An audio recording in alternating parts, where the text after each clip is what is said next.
नमस्कार, मी अर्चना. गावाकडच्या रेसिपी या चॅनलवर तुमचं स्वागत आहे. तर मी आज तुम्हाला शेंगाची सुक्की भाजी दाखवणार आहे, झटपट पद्धतीने कशी बनवायची ती. तर रेसिपीला सुरुवात करूया. पूर्ण व्हिडिओ पाहिजे. शेंगा अशा सोलून घेतलेल्या, जेवढे निघेल तेवढे शिरा काढून टाकायच्या. त्याचा मागचा भाग काढून तुकडे करून घ्यायचे. भांड्यामध्ये तेल टाकायचं, मोहरी टाकायची, जिरे टाकायचे.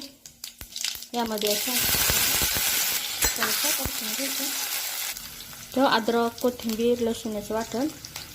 अद्रक, कोथिंबीर, लसूण टाकल्यानंतर व्यवस्थित असं परतून घ्यायचं. यामध्ये हळद टाकायची, लाल मिरचीची पूड, लाल तिखट.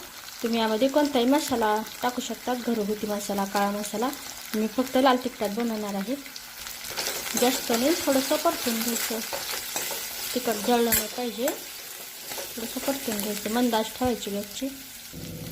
पाणी टाकायचं, शेंगा शिजताना एवढं पाणी टाकायचं, जास्त नाही टाकायचं. गॅसच्याच वाढवायची. चवीनुसार मीठ टाकल्यानंतर थोडंसं हलवून घ्यायचं. उकळी आलेली गॅसच्याच एकदम मंद करायची. झाकण ठेवून शेंगा शिजवून घ्यायच्या. आतून चेक करायच्या, वेळ लागत नाही शेंगा शिजायला. भाजी तयार झालेली, गॅस बंद करून टाकायचं. शेंगावरती शिजलेले आहेत.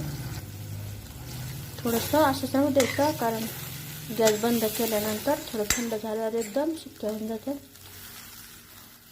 यावर थोडीशी कोथिंबीर. छान अशा सुक्या शेंगा तयार झालेल्या आहेत.